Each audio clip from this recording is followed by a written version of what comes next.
Hello students, कैसे हैं आप सब।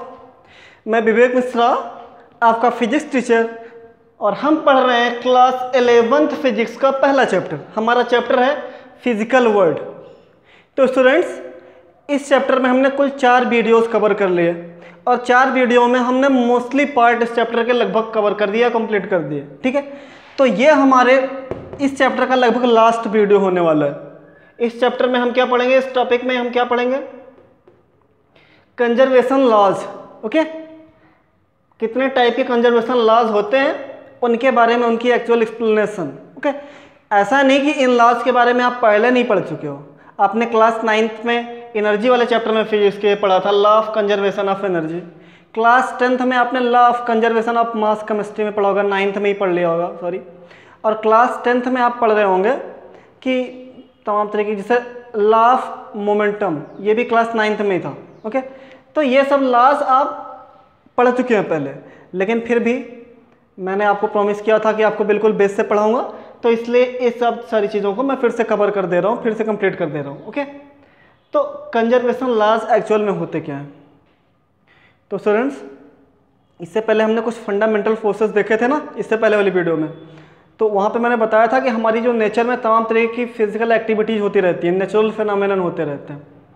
तो अगर हमें कहें कि हमारे नेचर में तमाम तरह की फिजिकल प्रोसेस हो रही हैं, तो कोई उसमें वो बात नहीं है। ठीक है, तो हमारे अर्थ पे जो तमाम तरह की फिजिकल प्रोसेस हो रही है, अगर इसमें हम कोई फोर्स अप्लाइड करते हैं, या ठीक है किसी तरीके का फोर्स उसमें अप्लाई करते हैं, तो उसमें कुछ ऐसी क्वांटिटीज़ हैं, कुछ ऐसी फिजिकल क्वांटिटीज़ हैं जो कि कांस्टेंट रहती हैं। ठीक है, उन क्वांटिटीज़ को हम कांस्टेंट क्वांटिटीज़ बोलते हैं या कंजर्व क्वांटिटीज़ बोलते हैं। ओके, और उस पूरे लॉ को, ठीक है, उस कंप्लीट लॉ को हम क्या बोलते हैं, लॉ ऑफ कंजर्वेशन या कंजर्वेशन लॉ। ओके, तो इस सीक्वेंस में हमारा जो फर्स्ट लॉ है, law of conservation of energy. Okay students, energy, Albert Einstein, नाम सुनते ही दिमाग में आता है E=mc²। ओके, तो C means speed of light, E=mc², energy equal to mass into speed of light square, the law of conservation of energy. Okay, हमारा पहला topic है।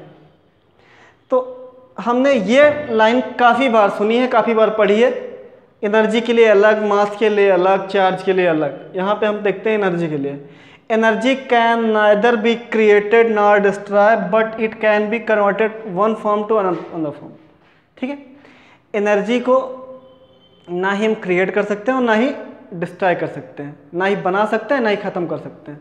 बस इसका क्या कर सकते हैं, एक फॉर्म से दूसरे फॉर्म में कन्वर्जन हो सकता है।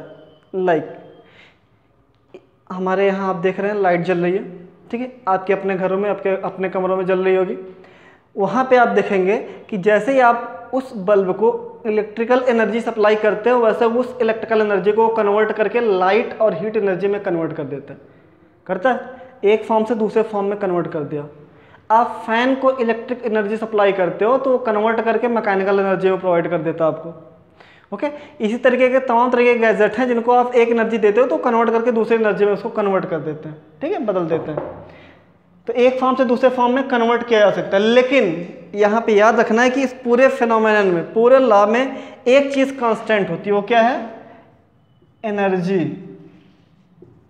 Energy remain constant.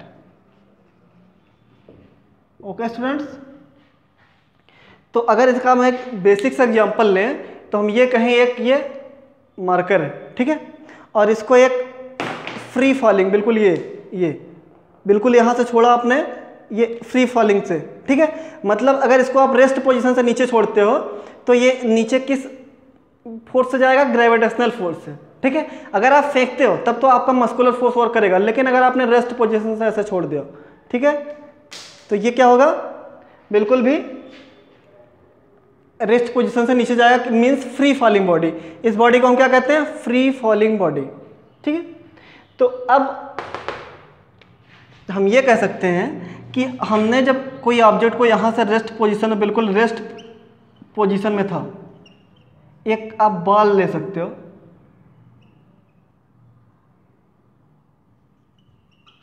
एक बाल आपने रेस्ट पोजीशन से ऊपर से छोड़ दी तो ये अर्थ से आके टकराने में यहाँ पे जो आपने छोड़ी थी तो इसके पास एक स्पेशल टाइप की एनर्जी थी। हर एक ऑब्जेक्ट के पास उसकी खुद की पोटेंशियल एनर्जी होती है, ठीक है। इसके पास कौन सी एनर्जी थी? Potential energy. और जैसे ही आपने छोड़ा उसमें एक वेलोसिटी आ गई, मतलब स्पीड आ गई, उस स्पीड से नीचे जाके गिरा तो इसमें एक यहाँ से यहाँ तक पहुँचने में एक एनर्जी जनरेट हुई, काइनेटिक एनर्जी। ओके, तो स्टूडेंट्स ये पोटेंशियल एनर्जी कन्वर्ट हो गई किसमें? काइनेटिक एनर्जी में। और नीचे जाके जब ये फिर से टकराई इससे तो रेस्ट पोजीशन में आ गई, मतलब फिर से कन्वर्ट हो गई पोटेंशियल एनर्जी में, ठीक है। तो हम ये कह सकते हैं कि ये टोटल एनर्जी, पोटेंशियल और काइनेटिक एनर्जी आपस में क्या होंगी? इन दोनों का sum equal to mechanical energy होगा। Mechanical energy is equal to होता है आपके पास kinetic energy plus potential energy. ये केवल एक फॉर्म से दूसरे फॉर्म में कन्वर्ट होती रहेंगी, चेंज होती रहेंगी, लेकिन ये कभी नहीं अलग होगी। मतलब इन दोनों को ऐड करोगे तो मैकेनिकल एनर्जी ही आएगी।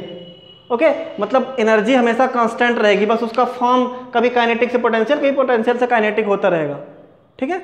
और इन दोनों का जब टोटल सम करोगे तो आएगा हमेशा मैकेनिकल एनर्जी, मतलब ये कभी भी डिस्ट्रॉय नहीं होती।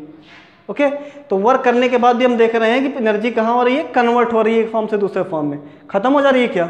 नहीं हो रही है ना। यहाँ से चली थी पोटेंशियल, कन्वर्ट होकर काइनेटिक, फिर से जाकर टकराई, रेस्ट में आ गई पोटेंशियल। ओके स्टूडेंट्स, तो ये हो गया हमारा law of conservation of energy. Okay, इसका आप स्क्रीनशॉट लीजिए, फिर हम आपको दिखाते हैं law of conservation of momentum. Okay students, take your screenshot. तो स्टूडेंट्स हमारा दूसरा कंजर्वेशन लॉ है law of conservation of momentum. ये हमारा दूसरा कंजर्वेशन लॉ है। Okay, law of conservation of momentum. इसमें पहली चीज तो अभी तक आपने केवल एंगुलर लीनियर मोमेंटम के बारे में पढ़ा है, ठीक है। जब कोई बॉडी एक स्ट्रेट लाइन में मोशन करती है, स्ट्रेट लाइन में मूव करती है, यम मास की कोई बॉडी है, अगर वो स्ट्रेट लाइन में मोशन करती है तो क्या होता है? उसकी वेलोसिटी एक टाइम के बाद अगर हम एक्सटर्नल फोर्स उस पर अप्लाई करें तो वेलोसिटी लगातार इंक्रीज होती होती है ना, मतलब उसका मोमेंटम चेंज होता रहता है। तो हम फोर्स इक्वल टू लिखते हैं change of momentum upon time, तो means rate of change of momentum. Okay, तो लीनियर मोमेंटम इक्वल टू होता है मास इनटू वेलोसिटी। ये हमने क्लास 9th में पढ़ा है। ओके, तो ये चीज़ें आपको याद होनी चाहिए। Linear momentum equal to mass into velocity, छोटी छोटी चीज़ है, ये फार्मूले आपको याद रहेंगे तो इससे आप इसकी यूनिट आसानी से बना सकते हो। मास किलोग्राम, वेलोसिटी मीटर पर सेकंड, तो यूनिट हो जाएगी किलोग्राम मीटर पर सेकंड, ठीक है। तो यहाँ पे ये बताना चाहता है कि अगर हम किसी भी कोई नेचुरल फिनोमेनन है, कोई बॉडी स्ट्रेट लाइन में मूव कर रही है, रेस्ट पोजीशन में है, ठीक है। अगर रेस्ट पोजीशन में होगी वेलोसिटी 0 तो मोमेंटम 0, और किसी स्पीड से कांस्टेंट स्पीड से मूव कर रही है तो उसका कुछ ना कुछ मोमेंटम होगा, ठीक है। तो अगर उस फिनोमेनन में, उस फिजिकल प्रोसेस में हम कोई भी एक्सटर्नल फोर्स अप्लाई ना करें तो उसका मोमेंटम क्या होता है? कांस्टेंट रहता है, ठीक है। क्लियर? अगर किसी भी एक्सटर्नल मतलब किसी भी फिजिकल प्रोसेस में हम कोई एक्सटर्नल फोर्स अप्लाई ना करें तो वेलोसिटी बढ़ेगी नहीं, तो मोमेंटम क्या रहेगा? कांस्टेंट, ना बढ़ेगा ना घटेगा। ओके स्टूडेंट्स, तो कहने का मतलब मोमेंटम कंजर्व रहेगा। इस पूरी प्रोसेस में लीनियर मोमेंटम क्या रहता है? कंजर्व। ओके, एग्जांपल,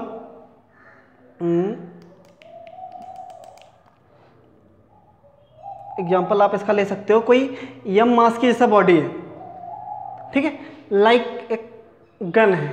हाँ, गन का बेस्ट एग्जांपल रहेगा। गन है, उसमें एक्चुअल में बुलेट है, गोली है, ठीक है। जब तक हमने गन का ट्रिगर नहीं दबाया तब तक गन और दोनों क्या थे? बुलेट, दोनों रेस्ट पोजीशन में थे, तो अपने आप सिंपली कंजर पोजीशन में थे, मतलब रेस्ट में थे।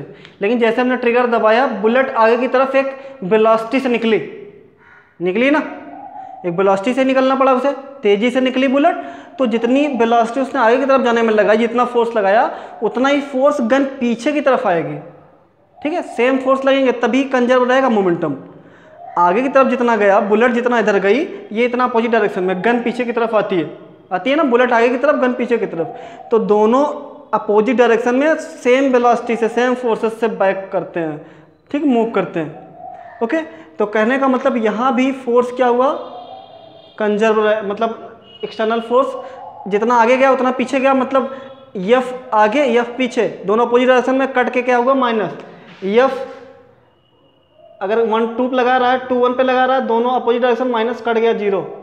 ओके, तो ये दोनों क्या हो रहे हैं अपोजिट डायरेक्शन में, अगर एग्जैक्ट बराबर फोर्स लगाएं और दोनों के डायरेक्शन बिल्कुल अपोजिट, तो फोर्स क्या है एक वेक्टर क्वांटिटी आपस में कैंसल आउट हो जाएंगे, तो फोर्स एक्सटर्नल फोर्स 0 हो जाएगा, तो लिनियर मोमेंटम क्या हो जाएगा कांस्टेंट। ओके स्टूडेंट्स, ये इसका एग्जांपल हो जाएगा। यहाँ पे आप देखिए कोई सर्कुलर पाथ है, ठीक है, इस पॉइंट से कोई बॉडी यहाँ पे मूव कर रही है, तो यहाँ से कुछ ना कुछ इसकी लेंथ मान लेते हैं, यहाँ से यहाँ तक ये मूव करके पहुँच गई, इसने एक सर्कुलर पाथ कवर किया और कुछ एंगल के साथ, इसी कुछ ना कुछ वेलोसिटी मान लेते हैं, इसकी वेलोसिटी एंगुलर वेलोसिटी क्या रही होगी ओमेगा, और इसने जो इनर्शिया कंप्लीट किया मान लेते हैं कि आई था, ठीक है।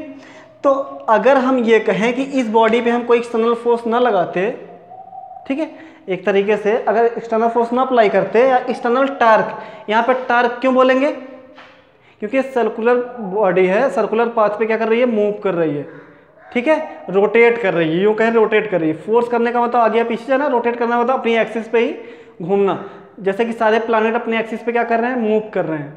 ओके, तो अगर उसमें कोई एक्सटर्नल फोर्स एक्सटर्नल टार्क ना अप्लाई किया जाए, ना एक्ट किया जाए, तो सिस्टम में जो एंगुलर मोमेंटम होता है वो क्या होता है कांस्टेंट रहता है। मतलब एंगुलर मोमेंटम अगर हम टार्क अप्लाई करेंगे तो एंगुलर मोमेंटम चेंज होगा, लेकिन अगर टार्क अप्लाई ना करें, किसी तरीके का फोर्स अप्लाई ना करें, तो मोमेंटम क्या रहेगा कांस्टेंट रहेगा। यही एक तरीके से बस ये स्ट्रेट लाइन में मूव करता है, ये सर्कुलर पाथ पे मूव करता है। तो इसके बारे में हम डिटेल में अपने चैप्टर 6 में पढ़ेंगे, angular momentum, angular velocity, angular displacement, सब के बारे में, ठीक है। तो इसके बारे में डिटेल में वहाँ पढ़ेंगे। बस आप इतना याद रखिए कि अगर किसी भी नेचुरल फिनोमेनन में, फिजिकल प्रोसेस में, अगर कोई एक्सटर्नल टार्क ना अप्लाई करें, ना एक्ट करें, तो उसका जो एंगुलर मोमेंटम होता है वो क्या होता है कांस्टेंट रहता है। ओके स्टूडेंट्स, इतना आप स्क्रीनशॉट लीजिए इसका। उसके बाद हम आपको दिखाते हैं कंजर्वेशन ऑफ चार्ज। तो स्टूडेंट्स, ये तीसरा कंजर्वेशन लॉ है हमारा, law of conservation of charge. Okay, क्या है law of conservation of charge, नाम से ही पता चल रहा है क्या कंजर्व रहेगा चार्ज, ठीक है, ये क्या रहेगा कंजर्व।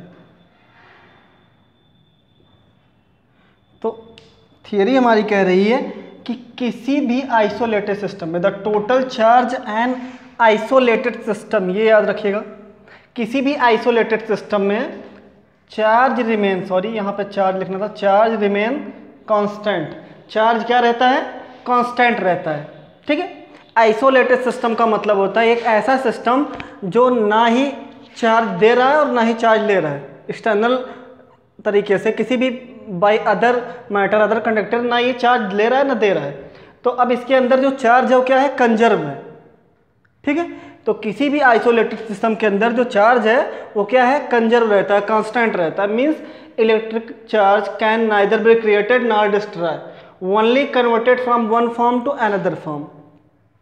एग्जाम्पल के थ्रू हम देखेंगे कि बेसिक सा एक एग्जाम्पल है इसका, क्लास 7th है 8th में है इलेक्ट्रिसिटी में, कि एक सिल्क क्लॉथ को एक ग्लास रॉड के साथ आपस में जब रब किया जाता है तो ग्लास रॉड के कुछ इलेक्ट्रॉन, ठीक है, कुछ नंबर ऑफ इलेक्ट्रॉन इसमें ट्रांसफर कर जाते हैं, जाते हैं कि नहीं जाते हैं, तो ये पॉजिटिवली चार्ज हो जाता है, जिसमें से इलेक्ट्रॉन निकल गए, कहने का मतलब ये ग्लास रॉड पॉजिटिवली चार्ज हो जाता है, और ये सिल्क क्लॉथ ये निगेटिवली चार्ज हो जाता है, ये निगेटिव चार्ज पॉजिटिव चार्ज। लेकिन जब इन दोनों को एक साथ लाया जाता है, ऐड किया जाता है, तो टोटल क्या हो जाती है प्रॉपर्टी जीरो, जितने इलेक्ट्रॉन इसमें ट्रांसफर किए थे माइनस वाले उतने ही इसमें माइनस चार्ज हुए थे, और जितने इसमें से निकल गए उतना इसमें प्लस चार्ज हो गए थे। तो इसमें मान लीजिए कि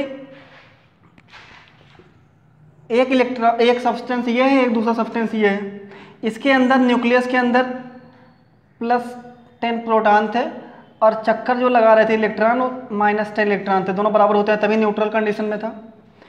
ये दूसरा है, इसके अंदर 15 प्रोटॉन थे, ये न्यूक्लियस है इसका, इसके अंदर 15 प्रोटॉन थे और 15 इलेक्ट्रॉन चक्कर लगा रहे थे, ठीक है। तो सपोज दैट इसमें से कुछ इलेक्ट्रॉन, 2 इलेक्ट्रॉन इसमें ट्रांसफर कर गए, ठीक है। जो इसमें 2 इलेक्ट्रॉन आ गए तो इसमें इलेक्ट्रॉनों के नंबर 12 हो गए, 12 इलेक्ट्रॉन हो गया, आफ्टर रबिंग, इन दोनों को जब रब किया गया तो इसमें 2 इलेक्ट्रॉन इसमें ट्रांसफर कर गए, तो इसमें 2 इलेक्ट्रॉन कम हो गए, 13 इलेक्ट्रॉन हो गए, मतलब इसमें 2 पॉजिटिव इलेक्ट्रॉन ज़्यादा हो गए, 2 पॉजिटिव प्रोटॉन, 2 प्रोटॉनों के नंबर ज़्यादा हो गए, मतलब ये पॉजिटिव चार्ज +2 का, और ये निगेटिव चार्ज यहाँ पर 10 है, ये 12 है, तो -2 का। ठीक है, दोनों को देख रहे हैं बराबर चार्ज हैं, प्लस माइनस कैंसिल आउट होकर पूरा 0 हो जाएगा। कहने का मतलब जितना इधर से इलेक्ट्रॉन निकल गया उतना ही उसमें क्या हुआ, निगेटिव चार्ज बढ़ गए, और जितना इधर से निकला उतने इसमें पॉजिटिव चार्ज बढ़ गए। तो दोनों को जब आपस में सम किया जाता है तो टोटल कट कैंसिल आउट होकर 0 हो जाते हैं। तो मीन्स कि किसी भी आइसोलेटेड सिस्टम में जो टोटल चार्ज होता है वो क्या होता है, कांस्टेंट होता है। ठीक है, कंजर्व रहता है, उसको केवल हम एक फॉर्म से दूसरे फॉर्म में ट्रांसफ़र कर सकते हैं, कन्वर्ट कर सकते हैं, ना क्रिएट कर सकते हैं ना ही डिस्ट्रॉय कर सकते हैं। ये हमारा third law of conservation of charge हो गया।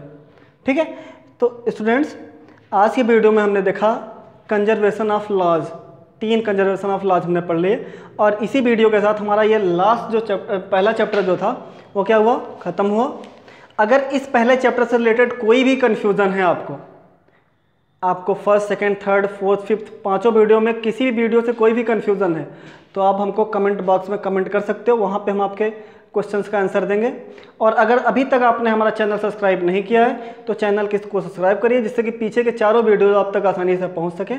और चैनल के नीचे जो बेल आइकन बटन है उसको ज़रूर प्रेस करिए, क्योंकि आगे आने वाली सारी नोटिफिकेशंस आप तक आसानी से पहुँचने के लिए उसका प्रेस होना बहुत ज़रूरी है। तो स्टूडेंट्स मिलते हैं अपने अगले वीडियो में एक नए चैप्टर के साथ, मेजरमेंट। ठीक है, तब तक के लिए बाय बाय, थैंक यू।